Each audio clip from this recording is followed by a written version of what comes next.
నమస్కారం. ఆలోచన అమృతానికి స్వాగతం.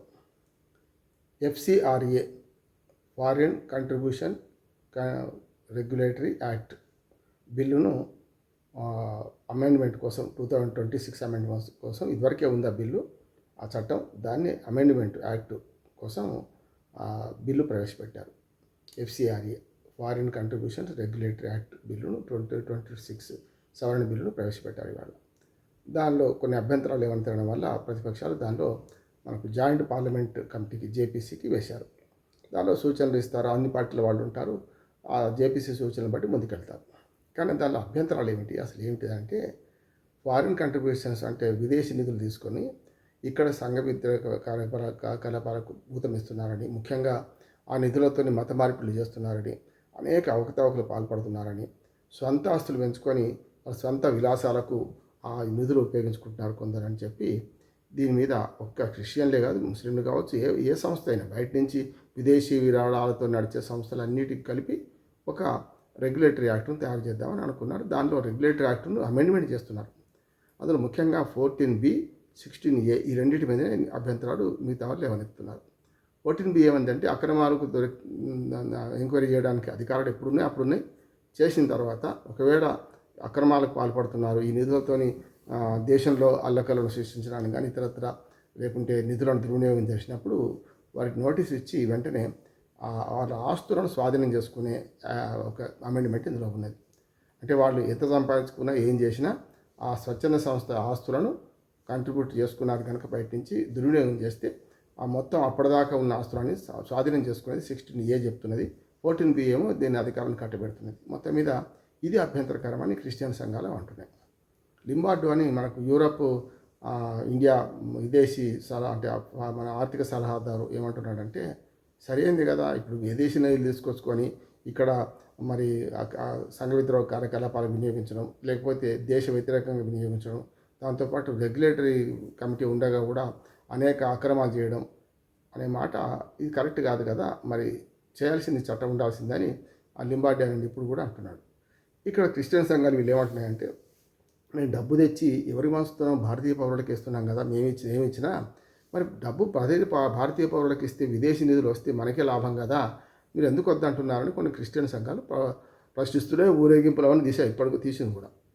ఏమని సన్నటి గీత ఉంటుంది, అంటే తెచ్చుకునే నిధులు మేము తెచ్చుకున్నాం కానీ మా ఇష్టం ఉన్నట్టు ప్రవర్తిస్తామంటే లేదు. భారతీయ చట్టాల ప్రకారం భారతదేశ సార్వభౌమత్వానికి ఎట్టి పరిస్థితులు భంగం కలుగుతుంది. ఇది బేసిక్ రూల్, అంటే సావర్నిటీ అంటాం కదా. మరి మీరు తీసుకొచ్చి ఆ నిధులను ప్రభుత్వ వ్యతిరేక కార్యకలాపాలు వాళ్ళకి ప్రోత్సహించే వాళ్ళకి ఇవ్వడం, లేకుంటే సంఘ విద్రోహ శక్తులకు వాళ్ళకు ఊతం ఇవ్వడం, ఇది ఎంతవరకు సమంజసమని. పోనీ ఆ పక్కన పెడదాం, అవి లేదనుకుందాం. మీరు మత మార్పిడి చేసి ఆ ప్రజలకు డబ్బులు పంచి పెడుతున్నామంటే మత మార్పిడి మత మార్పిడి చట్టం కూడా ఉంది కదా, వ్యతిరేక చట్టం ఉంది కదా, మరి దానికి ఎందుకు వస్తారు కదా మీరు అనే మాట వస్తుంది. ఇట్లాంటి చిన్న చిన్న లోపాలు పట్టించుకొని మమ్మల్ని మొత్తం బ్యాన్ చేసి మా ఆస్తుల స్వాధీనం చేసుకుంటే ఎట్లా, ఫైన్ వేయండి, ఇతరత్ర శిక్షలు వేయండి, కానీ ఆస్తుల స్వాధీనం అనేది చాలా పెద్దది కదా ఎందుకు అని ఇటు పక్కన ఈ క్రిస్టియన్ సంఘాలు అంటున్నాయి. ముఖ్యంగా ముస్లిం సంఘాలు పెద్దగా ఏమంటారు, క్రిస్టియన్ సంఘాలు అంటున్నాయి. ముస్లింలు కూడా ముందుకు వస్తారు, ఎందుకంటే వాళ్ళకు కూడా మసీదుల పేరు మీద వాటి పేరు మీద డబ్బులు బయట నుంచి వస్తున్నాయి కదా. అవన్నీ కూడా విదేశీ నిధులు ఎవరికి వచ్చినా, ముస్లింలు కానీ క్రిస్టియన్లు కానీ హిందువులకు కానీ వచ్చినా కూడా వాటి నియంత్రణ ఉండాలి. దీనికి కొంత మీకు ఆర్ఎస్ఎస్కు నిధులు లెక్క ఎక్కడిది, ఆర్ఎస్ఎస్ ఉందా అనే కౌంటర్ కూడా వస్తుంది. అది కూడా కరెక్టే, దాన్ని ఎవడో కాదన్నాడు. ఆర్ఎస్ఎస్ కూడా ఒక సంస్థ రిజిస్ట్రేషన్ అయినప్పుడు పబ్లిక్ లిమిటెడ్ కంపెనీకి, మనం పబ్లిక్తో సంబంధం ఉన్న కంపెనీకి విరాళాలు తీసుకుంటున్న కానీ వాళ్ళు కూడా వివరాలు ఇవ్వాల్సిందే కాదని. కానీ ఇక్కడికి వచ్చాకల్లా ఈ ఎఫ్సిఆర్ఏ బిల్లు ప్రత్యేకమైంది. ఎఫ్సిఆర్ఏ బిల్లు ఆల్రెడీ చట్టంగా ఉన్నది, దాన్ని అమెండ్మెంట్ చేస్తున్నారు. ఈ అమెండ్మెంట్లో ఇవి ఉండాలని ఇవి ఉండొద్దా, 14B కానీ 16A కానీ ముఖ్యంగా మాకు వ్యతిరేకంగా ఉన్నాయని ఫారిన్ సంఘాలు మన క్రిస్టియన్ సొసైటీలు భావిస్తున్నాయి.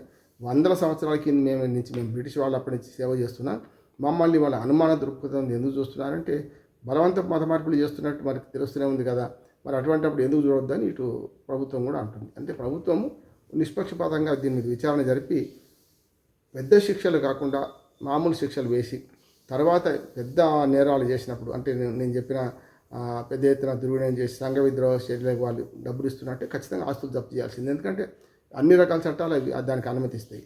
కానీ ఈ అమెండ్మెంట్లో 16A చేర్చడంతో తేలుకు పత్రం ఇస్తే తెలంగాణ కుట్టి సంస్థే కదా ఎప్పుడన్నా అనే మాట ఈ సంఘాలు అంటున్నాయి. ఈ రెండింటి మధ్యన బ్యాలెన్స్ చేయాల్సిన అవసరం ఉంది.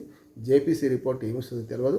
ఇచ్చిన తర్వాత మాత్రం నా ఉద్దేశం అయితే ఖచ్చితంగా సంఘ విద్రోహ కార్యకలాపాలకు కనుక విదేశీ నిధులు వినియోగిస్తే ఖచ్చితంగా అటువంటి వాటి చర్య తీసుకోవాల్సిందే. ఆ నెపంతో ఆయుధం దొరికింది కదా అని ఎవరిని పడితే వాడిని కొట్టేసి ఎవరిని పడితే వాడిని ఆస్తులు జప్తు చేసి మరి వారిని ఇరుకున పెడితే కష్టం కదా. అని ఇందులో ఇంకొక రాజకీయ కోణం కూడా ఉంది. ఎందుకంటే ఈ సంస్థలు తెచ్చుకునే విరాళాన్ని కూడా కొన్ని రాజకీయ పార్టీలకు విరాళాలు ఇస్తున్నాయి పెద్ద ఎత్తున అనే మాట కూడా వస్తుంది. మరి ఎదుటి పక్షానికి వీళ్ళు మద్దతు అందిస్తున్నారంటే మాకు ఇస్తలేరని అధికార పార్టీకి ఎప్పుడైనా ఉంటుంది కదా. ఇవాళ అధికార పార్టీ బీజేపీ ఉండొచ్చు, రేపు కాంగ్రెస్ రావచ్చు, ఇంకే పార్టీని రావచ్చు.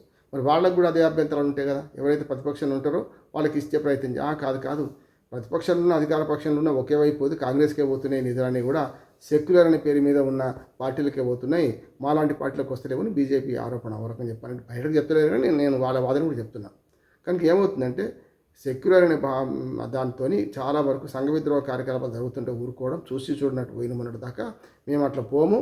బలవంతపు మత మార్పులు చేసే ఏ సంస్థని నిషేధిస్తాం. ఫారిన్ ఫండ్స్ తీసుకొచ్చి ఇక్కడ అక్రమ కార్యకలాపాలు వినియోగిస్తే శిక్షిస్తాం. దాంతోపాటు వాళ్ళ ఆస్తులు జప్తు చేస్తామని ప్రభుత్వం అంటుంది. చూద్దాం ఎవరి వాదన ఎక్కుతుంది, జేపీసీ రిపోర్ట్ ఏమిస్తుంది, దాని ద్వారా ఎఫ్సీఆర్ఏ చట్టంలో ఎలాంటి మార్పులు వస్తాయి వేచి చూద్దాం. నమస్కారం.